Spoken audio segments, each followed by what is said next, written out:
परशप्रेमाचा भाग 14. अमर तनूवर रुसून बसलेला असतो. याआधी त्यांच्यात कधीच भांडण झालेलं नसतं. तो पहिल्यांदा एवढा रुसून बसलेला असतो.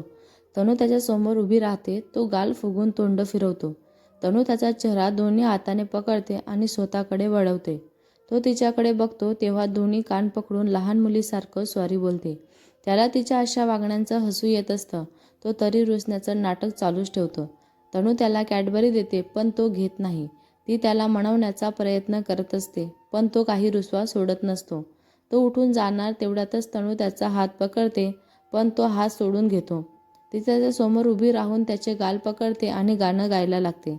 माझा राजा तू सोना दिसते, माझा सोना तू पिल्लू दिसते, तुझ्यावर प्यार करते मी, हो इश्कवाला प्यार करते. अमर तिचा हात गालावरून काढतो आणि गार्डनमधल्या डोक्यावर जाऊन बसतो. त्याला खूप छान वाटत असतं. तो रुसायला आणि तनू त्याच्यासाठी गाणं गाते. तो त्याचं नाटक चालूच ठेवतो. तनू पण त्याच्या मागे जाऊन उभी राहते आणि त्याला झोका देते. शेजारच्या घरातील गार्डनमध्ये लहान बहीण भाऊ खेळत असतात. तनू अमरला ती दोघे कशी खेळताना भांडतात ते दाखवते. तनू आणि अमरला त्यांचं बालपण आठवतं. तनू परत दोन्ही कान पकडते. अमर पण स्वतःचे कान पकडतो आणि बोलतो सॉरी. खरं तर तू बाहेर येऊन माझे डोळे झाकले तेव्हाच माझा रुसवा गेला होता. पण तुझी गंमत करावी म्हणून मी नाटक करत होतो. सॉरी तनू. म्हणजे तू नाटक करत होतास? तनू चिडून बोलते. अमर परत सॉरी बोलतो. तनू या वेळेस माफ करते तुला, कारण मला माहीत होतं तू नाटक करतोय. तुझ्या चेहऱ्यावर रुसण्यापेक्षा जास्त आनंद दिसत होता. तेव्हाच कळलं मला तू नाटक करतोय. तू लहानपणापासून नाटंकीच आहे. अमर जसा आहे तसाच तेव्हाही तुझाच होतो, आताही आहे आणि भविष्यातही तुझाच राहणार. बोलून तिला मिठी मारतो. दोघे बराच वेळ एकमेकांच्या मिठीत हरवलेले असतात. बाकीचे त्यांना बघताय त्यांची त्यांना कल्पना नसते. न राहून आरती बोलते. आरती ओ रोमिओ, झालं का रुसून? आम्हाला भूक लागली, चहा नाश्ता करू. संध्याकाळ झाली, तुमचं रुसणं आणि मनवणं यात. आरतीचा आवाज ऐकून दोघे बाजूला होतात. अमर आरतीला चिडून बोलतो. अमर आले आमच्या रोमॅन्समध्ये विलन. काही क्षण शांत बसता येत नाही का तुला? एकतर तुझी बहीण असं खुल्लमखुल्ला प्रेम व्यक्त करत नाही. आज पहिल्यांदा केलं तर आलीमध्ये विलन बनून. आरती, अच्छा बच्चू, नेहमी माझी तनू म्हणणारा आज तुझी बहीण म्हणतोय. अमर, तूच नेहमी ओरडत असते ना मी माझी तनू म्हणतो म्हणून. मग आज तुझी बहीण म्हणालो तरी तू ओरडते. विशाल. ह्या दोघे परत चालू झाले. सगळे त्यांची भांडण बघून हसतात. तनू तर डोक्याला हात मारून घेते. ती आकाशला हळूच बोलते. तनू, जिजू दीदीला शांत करा ना, नाहीतर दोघे काही शांत बसणार नाही. आकाश, तुला माहीत आहे ना ती एकदा चालू झाली की थांबतच नाही. अमरला शांत करणं म्हणजेही शांत होईल. तनू, तो पण थांबायचा नाही, कारण बोलण्याने तनू आणि आकाश दचकतात. अवी, तनू, सगळे आज जाऊन त्यांचं भांडण होईपर्यंत तू छान चहा बनव. भांडण करून थकतील आणि येतील आत. तेव्हा तुझ्या हातचा चहा भेटला तर खुश होतील. तनू, पण रंजू, कुछ नाही, चलो अंदर. सगळे गुपचूप घरात जातात.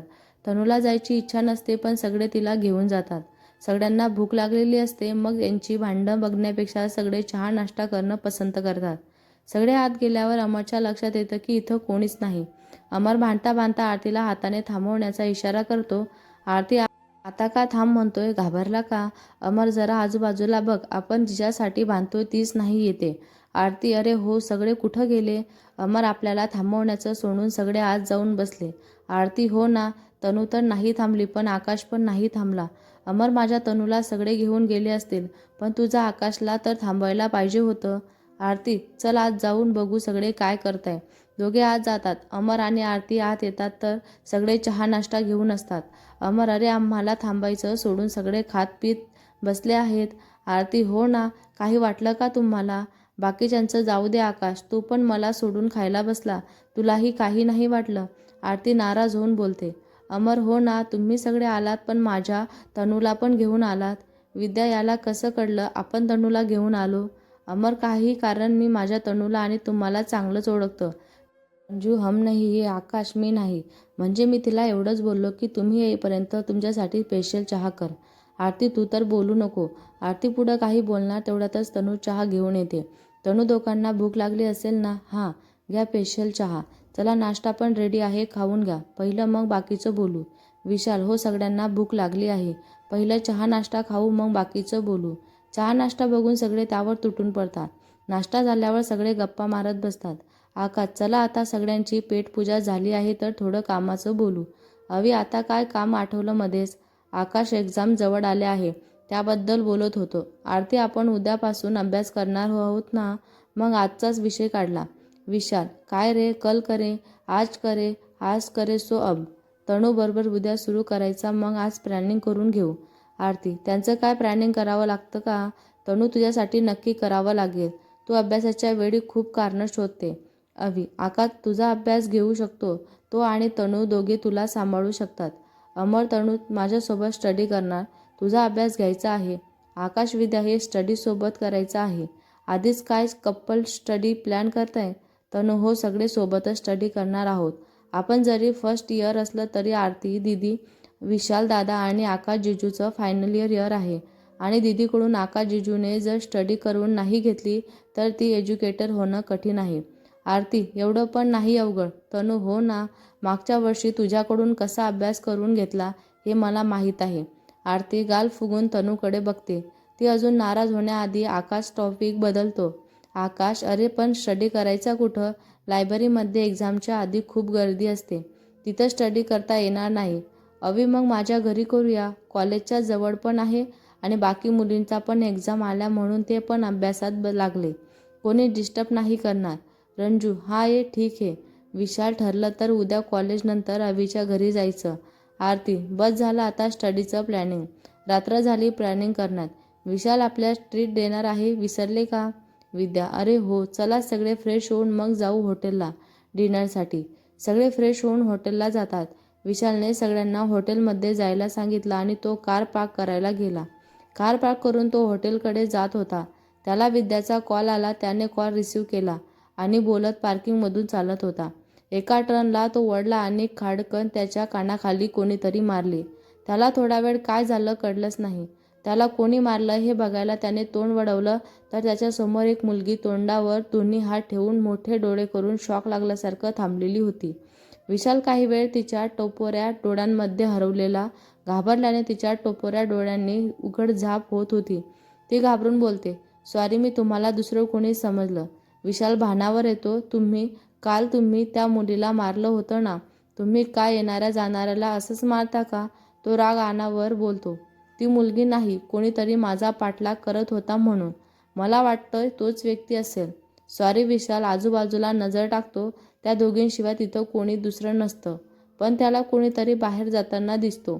विशाल त्याला बोलतो, तुम्ही आत जात होता की बाहेर? ती मुलगी, आत. विशाल, मी पण आत चाललो आहे, चला आत. तो तिच्यासोबत हॉटेलमध्ये जातो. आज जाताना त्याला थँक्यू बोलते आणि त्याला लेट होत असतं म्हणून तिथून पटकन पळ काढतो. विशाल पण बाकीच्यांना जॉईन होतो. विद्या, कुठं राहिला हो दादा? आरती, हो ना, किती भूक लागली आहे. विशाल, मग ऑर्डर केलं की नाही? आरती, स्टार्टर ऑर्डर केलं आहे, बाकी तू ऑर्डर कर. विशाल, तुम्हाला आवडेल ते ऑर्डर करा. सगळे डिनर करत एन्जॉय करत असतात. आरतीचं लक्ष एका वेटरकडे जातं. आकाश तिला विचारतो, आकाश काय झालं, जेवण आवडलं नाही का? आरती, आवडलं. मी त्या वेटरला बघत होते, त्याला कुठंतरी बघितल्यासारखं वाटतंय. आकाश त्या वेटरकडे बघतो. त्यालाही चेहरा ओळखीचाच वाटतो, पण काही आठवत नाही. आकाश कॉलेजमध्ये बघितलं असेल. ते सोड, डिनर करून घे. आरती पण तो विषय तिथंच थांबवते. सगळे डिनर करून बाहेर निघत असतात. विशाल वॉशरूमला जाऊन येतो सांगून वॉशरूमकडे जायला निघतो. विशाल वॉशरूमकडे जात असतो. त्याचं मोबाईलमध्ये असतं. त्याला एक वेटर वॉशरूममध्ये जाताना दिसतो. तो त्याच्या मागे त्या वॉशरूममध्ये घुसतो. तो आत घुसताच त्याला मुलीचा ओरडण्याचा आवाज येतो. तो फोनमधून डोकं काढून वर बघतो तर समोर तीच मुलगी वेटरचे कपडे घालून थांबलेली असते. ती मुलगा आहे म्हणून तो तिच्या मागे लेडीज टॉयलेटमध्ये घुसला असतो. ती मुलगी, तुम्ही लेडीज टॉयलेटमध्ये काय करताय? विशाल, मी एक वेटर इथं घुसला, त्याच्या मागे मी पण आलो. विशालचं लक्ष तिच्या ड्रेसकडे जातं. विशाल, तो वेटर तुम्ही होता? तुम्ही मुलासारखे गेटअप करून इथं काम करता? ती मुलगी, इथं कोणाला माहीत नाही, प्लीज कोणाला सांगू नका. विशाल, पण मुलगा बनून का जॉब करता? ती मुलगी, ते सांगते नंतर, कोणी यायच्या आत आपण इथून निघलंच पाहिजे. ती असं बोलताच बाहेरून दोन लेडीज बोलत असतानाचा आवाज त्याला येतो. तिने विशालचा हात पकडला आणि पटकन एका टॉयलेटमध्ये घुसली. विशाल काही बोलणारच तेवढ्यातच तिने विशालच्या तोंडावर हात ठेवला. ते दोघे टॉयलेटमध्ये लपून बसलेले होते. बाहेर लेडीज मेकअप करत गप्पा मारत होत्या. त्या जाईपर्यंत त्या दोघांना बाहेर जाता येत नव्हतं.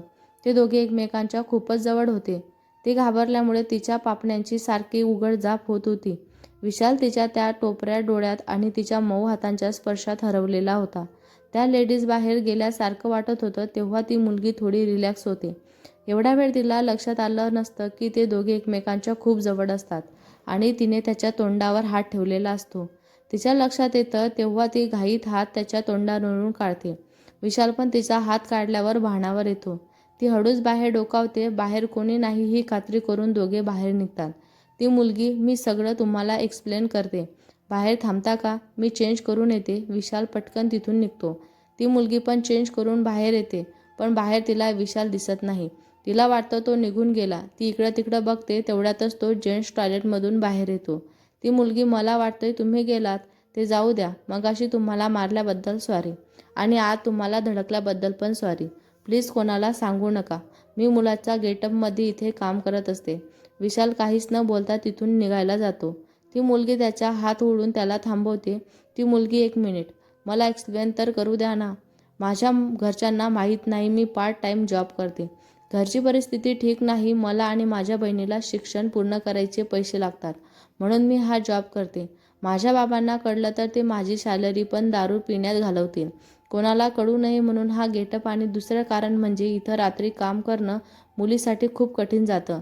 बरेच कस्टमर ड्रिंक करतात आणि वेटर मुलगी असेल तर तिच्यासोबत गैरव्यवहार करतात. विशाल, तुम्हाला हे सगळं मला एक्सप्लेन करायची गरज नाही. काल तुम्ही माझ्या बहिणीला छेडणाऱ्या मुलाला मारलं त्याबद्दल मी हे कोणाला सांगणार नाही.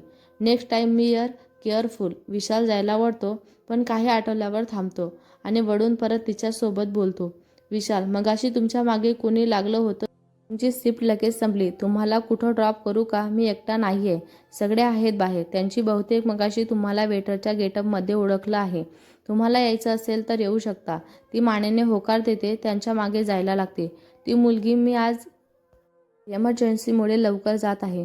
विशाल तिला काहीच बोलत नाही. ती पण शांत त्याला फॉलो करत असते. बाहेर सगळे त्यांची वाट बघत असतात. सगळे त्या मुलीला विशालसोबत येताना पाहून शॉक होतात. विद्या, हाय, काल तू मला हेल्प केली ना, थँक्यू सो मच. आरती, आज तूच वेटर म्हणून काम करत होतीस ना? तुझा चेहरा ओळखीचा वाटत होता. ती मुलगी, काही कारणामुळं मला असं काम करावं लागते. प्लीज कोणाला सांगू नका. आरती, काल तू आम्हाला एवढी मदत केली तर आम्ही पण तुझं सिक्रेट सांभाळून ठेवू. तनू, हाय, काल आपली भेट नाही झाली. मी या तिघांची बहीण तनू. काल मी आणि रंजू तिथं नव्हतो म्हणून आपली भेट नाही झाली. थँक्यू सो मच कालच्यासाठी. ती मुलगी, अरे बस, किती वेळेस थँक्स बोला. तुम्ही सगळे बहीण भाऊ सारखेच. थँक्स का म्हणताय? पण तुमचं सगळ्यांचं मला आता हेवा वाटतोय. तुम्ही बहीण भावातील प्रेम आणि सगळ्यांची फ्रेंडशिप खूप भारी आहे.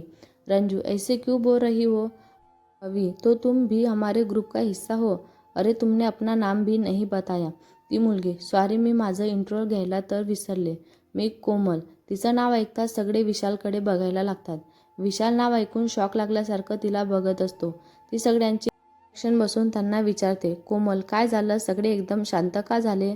विद्या, काही नाही, विचार करत होतो आम्ही इंट्रो कोणापासून सुरू करू. माझ्यापासून करते. मी विद्या, या ग्रुपमध्ये सिंगल आणि सर्वात लहान. हा माझा भाऊ विशाल, या ग्रुपमधला सेकंड सिंगल. ही आरती माझी मोठी बहीण आणि हा तिचा आकाश. ही तणू माझी दुसरी बहीण आणि हा तिचा अमर म्हणजे अमर. ही रंजना म्हणजे रंजू आणि हा तिचा अवी. आरती, हे असं कोणी इंट्रो देतं का? अमर, हे मला आवडतं का असा इंट्रो? आरती, तू गप रे, तुला तर आवडणारच नाही. माझी तणू म्हणत असतो. आज तणूचा अमर म्हणाली तर किती खुश होतोय. विशाल, आता भांडू नका, लेट होतंय. तिला ड्रॉप करायचं आहे. सगळे कारमध्ये बसतात. सगळे कोमलसोबत मस्त गप्पा मारत असतात. विशाल मात्र शांत गाडी चालवत गुपचूप तिच्याकडे बघत असतो. सगळे तिचा फोन नंबर घेतात आणि तिला त्याच्या ग्रुपला ॲड करतात. तिला ड्रॉप करून सगळे घरी जातात. दुसऱ्या दिवसांपासून सगळे स्टडीला लागतात. कॉलेजनंतर अवीच्या घरी सगळे स्टडी करत असतात. स्टडी करताना काही फक्त रटा मारत असताना तर काही समजून स्टडी करत असतात. आपले आरती आणि अमर स्टडी करता करता पण भांडण करत असतात आणि स्टडीमधून वेळ काढून त्यांच्या पार्टनरसोबत थोड्या रोमॅन्टिक गप्पा पण मारत असतात. शेवटी एक्झाम स्टार्ट होतात. सगळ्यांनी खूप भारी तयारी केल्याने सगळ्यांचा पेपर चांगले जातात. शेवटच्या पेपरनंतर सगळे सेलिब्रेट करतात. कोमलला पण ते सेलिब्रेट करायला बोलवतात. सगळे हॉटेलमध्ये डिनरसाठी जमलेले असतात. वीर आणि कोमल पण त्यांना जॉईन झालेले असतात. गप्पा मस्त रंगलेल्या असतात. विद्यास दिवाळीच्या सुट्ट्यांमध्ये कोणाच्या काय प्लॅन आहे? कोमल, माझा नेहमीच हॉस्टेल आणि हॉटेल. दिवाळीच्या दिवशी जॉईन करील. आकाश, मी पण घरीच असणार. रंजू, मैं भी घर में रहूंगी. आरती, मला पण घरी जायची इच्छा आहे. या आपण सगळे जायचं का आमच्या गावाला? विशाल चालेल. खूप वर्ष झाले जाऊन. रंजू हा मज्जा आएगा. अमर का गाव भी पास में है. विद्या मग करायचा का प्लॅन? कोमल मला चालेल. काही दिवस सुट्टी टाकेल. अवी तुम्ही जा. मला थोडं काम आहे. रंजू ये क्या बात हुई? ऐसा कौन सा काम है? अवी आहे जरा महत्त्वाचं काम. रंजू मुझे नहीं पता. तुम्हें आना होगा. वीर तुम भी कुछ बोलो. वीर मैं क्या बोलूँ? मैं खुद नहीं आ सकता. रंजू कहीं तुम दोनों का साथ में कुछ प्लान तो नहीं बना रहा है? अवी नाही तसं काही नाही. हो ना वीर? अरे बातें ही करते रहोगे या डिनर भी करोगे? टॉपिक बदलण्यासाठी बोलतो. रंजूला मात्र दोघांच्या बोलण्यात पप बघून काहीतरी गडबड असल्याचं जाणवतं. रंजू तुम दोनों सच बताओ. क्या छुपा रहे हो? मेरी कसम है दोनों को. आता दोघांकडे पर्याय नसतो. शेवटी दोघे सगळं सांगायचं ठरवतात. वीर अभी मुझे हेल्प करने वाला है. वो मेरी गर्लफ्रेंड की शादी करवा रहे हैं तो हम उसे भगाने वाले हैं. सगळे एकसाथ ओरडतात. क्या? अवी आणि वीर आजूबाजूला बघतात. हॉटेलमध्ये त्यांच्याकडे बघत असतात. वीर चिल्ला क्यों रहे हो? हम कहाँ है तो देखो. रंजू ये सब प्लॅनिंग कब से चल रही है तुम्हारी? बारीक डोळे करून दोघांना विचारते. अवी ते त्या दिवशी मी माफी मागितली तेव्हा वीरने त्याचा प्रॉब्लेम सांगितला. मग मी हेल्प करायला तयार झालो. वीर और काम की रिस्की है इसीलिए सबको नहीं बताया. सॉरी विद्या. वाव पडून लग्न करणार किती भारी. आरती हो ना खूप रोमॅन्टिक. पण तिच्या घरच्यांना समजण्याचा प्रयत्न केला का? वीर कोशिश की. प्रॉब्लेम हे दुल्हे की है. विशाल असं तर पहिल्यांदा ऐकतो. त्याला काय प्रॉब्लेम आहे? वीर मेरी गर्लफ्रेंड रोशनी मेरे साथ कॉलेज में थी तभी से हमारा रिलेशन है. उसके फैमिली में उसकी माँ है. सिर्फ उनकी पढ़ाई के लिए जिस सावकार से कर्ज लिया था उसका बेटा रोशनी को लाइक करता है तो वो ज़बरदस्ती उसके शादी करना चाहती है. गांव में सावकार की चलती है तो गांव वाले कुछ नहीं कर सकते. दिवाली के बाद वो शादी करना चाहते हैं. अवी म्हणून आम्ही तिला पळून आणण्याचा प्लॅन करतोय. आकाश अरे पोलिसांची हेल्प घ्या. वीर वहाँ के पोलीस उनके पैसे खाते हैं. विशाल तरी नीट प्लॅन केल्याशिवाय तुम्ही कसं जाऊ शकता? आकाश हो आपण आधी नीट प्लॅन करू मग जाऊ. अवी म्हणजे तुम्ही सगळे? विद्या आम्ही सगळे मदत करणार. रंजू और क्या? मेरी भाभी को भगाने में मेरे बिना जाओगे? वीर थैंक्स पण सभी का जाना मुझे ठीक नहीं लगता. रिस्क बहुत है. विशाल हम बॉयज जाते हैं सिर्फ. आरती ओ साहेब नवरदेव नाही पडून आणायचा. नवरीला पडून आणायचे आहे. विद्या हो आमच्याशिवाय तिला कसं आणणार? मुली असल्या तर मुलाकडच्यांना डाऊट नाही येणार. सगळे वीरला हेल्प करण्यासाठी तयार होतात. पण वीरला ते खूप रिस्की वाटत असतं. पण सगळ्यांची त्याला हेल्प करायची तयारी बघून तो पण खुश होतो. वीर थैंक यू ऑल. ऐसे फ्रेंड्स मिलना बहुत मुश्किल है. मैं बहुत लकी हूँ. अमर कब रुलाएंगा क्या पगले? वीरला इमोशनल होताना बघून अमर वातावरण हलकं करायला बोलतो. सगळे त्यावर हसायला लागतात. कोमल थँक्यू मला पण तुमच्या ग्रुपमध्ये घेतल्याबद्दल. तनू हा फक्त फ्रेंडचा ग्रुप नाही तर फॅमिली आहे. विद्या आणि या फॅमिलीमध्ये आपलं स्वागत आहे. सगळे गप्पा मारत डिनर एन्जॉय करतात आणि वीरला हेल्प करण्याचं प्लॅनिंग करतात. कोमल अरे पण जायचं कधी आहे? मला सुट्टी टाकावी लागेल. आणि सगळे जाणार कसं? वीर मैं रोशनी से बात करता हूँ. उससे कब इन्फॉर्मेशन लेता हूँ. विशाल ओके तिने इन्फॉर्मेशन दिली की बाकी प्लॅनिंग करू. डिनरनंतर सगळे घरी जायला निघतात. कोमललाही जाताना हॉस्टेलवर ड्रॉप करतात. दुसऱ्या दिवशी सगळे वीरच्या घरी भेटतात. वीरने रोशनीकडून इन्फॉर्मेशन काढलेली असते. तो सगळ्यांना ती सांगते. वीर अगले हफ्ते ज़बरदस्ती शादी करना चाहते हैं. हमें उससे पहले कुछ करना ही होगा. विशाल विल क्या दुल्हा तुम्हारे बारे में जानता है? वीर रोशनी के उसे बताया था कि वो किसी और से प्यार करती है. उसने ज़रूरी मेरी इन्फॉर्मेशन निकाली होगी. आकाश मग आपण सगळे सोबत नाही जाऊ शकत. वीर तू लग्नाच्या एक रात्र आधी तिथं ये. आम्ही रोशनीचे फ्रेंड्समधून आधीच जातो. तिच्या घरच्यांच्या समजावून सांगण्याचा प्रयत्न करतो. मग पुढचा प्लॅन करू. विशाल मी पोलिसांना पण सांगून ठेवलेलं आहे. ते आपल्याला हेल्प करतील. पोलिसांची हेल्प भेटली तर बरंच आहे. मग कधी निघायचं आहे? रोशनीला आपला प्लॅन समजावून सांगायचा. सगळं प्लॅनिंग झाल्यावर वीर रोशनीला कॉल करतो आणि सगळं प्लॅनिंग सांगतो. दुसऱ्या दिवशी सकाळी सगळे निघायचं ठरवतात. दुसऱ्या दिवशी ते रोशनीच्या गावाला जायला निघतात. वीर रंजू आणि अवी नंतर जाणार असतात. बाकीची गँग रोशनीच्या घरी जाते. रोशनी आणि तिच्या फॅमिलीला सावकारांच्या घरी ठेवलेलं असतं. त्याच्यावर लक्ष ठेवावं यावं म्हणून रोशनीने तिचे फ्रेंड्स येणार म्हणून पहिलेच सांगून ठेवलेलं असतं. सगळे दुपारी तिथं पोचतात. सावकार आणि त्यांची माणसे त्यांचं स्वागत करतात. त्यांचा चहा नाश्ता झाला की त्यांना त्यांच्या रूम दाखवतात. मुली रोशनीला भेटायला तिच्या रूममध्ये जातात. आरती, हाय रोशनी, मी आरती, हा माझ्या बहिणी तनू आणि विद्या. रोशनी, थँक्यू, मी आम्हाला हेल्प करताय. तनू, थँक्सची काही गरज नाही. वीर आमच्या फॅमिलीचा पार्ट आहे, म्हणजे तू पण आमची फॅमिली आहे. विद्या, हो, तुम्ही दोघे सारख्या थँक्यू म्हणणार असाल तर आम्ही जातो वापस. जायला वळते तेवढ्यातच रोशनी तिला थांबवते आणि हक करते. आरती, बरं ते जाऊ दे, तुला प्लॅन माहीत आहे ना? बाहेर मुलं बाकीची परिस्थितीचा अंदाज घेत आहे.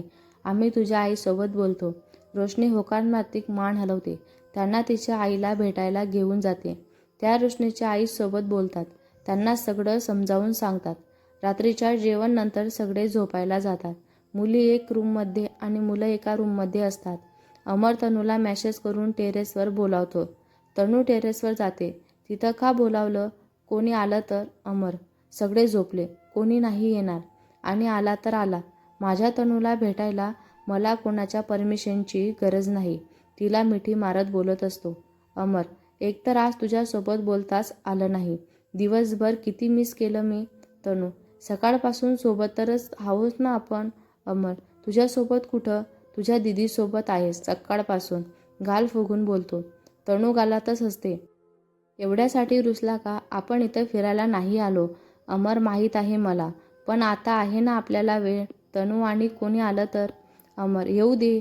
तनू, दीदी आली तर? अमर, तुझी दीदी नाही येणार. तनू, का? मी रूममध्ये नाही दिसले तर येईल मला शोधत. अमर, त्यासाठी तुझी दीदी रूममध्ये पाहिजे. तनू, म्हणजे? अमर तिला टेरेसवरून खाली बघायला सांगतो. खाली गार्डनमध्ये आरती आणि आकाश बसलेले असतात. अमर, तुझ्या दीदीला तुला शोधण्यापेक्षा महत्त्वाचं काम आहे. ती बसली तिच्या आकाशसोबत गप्पा मारत.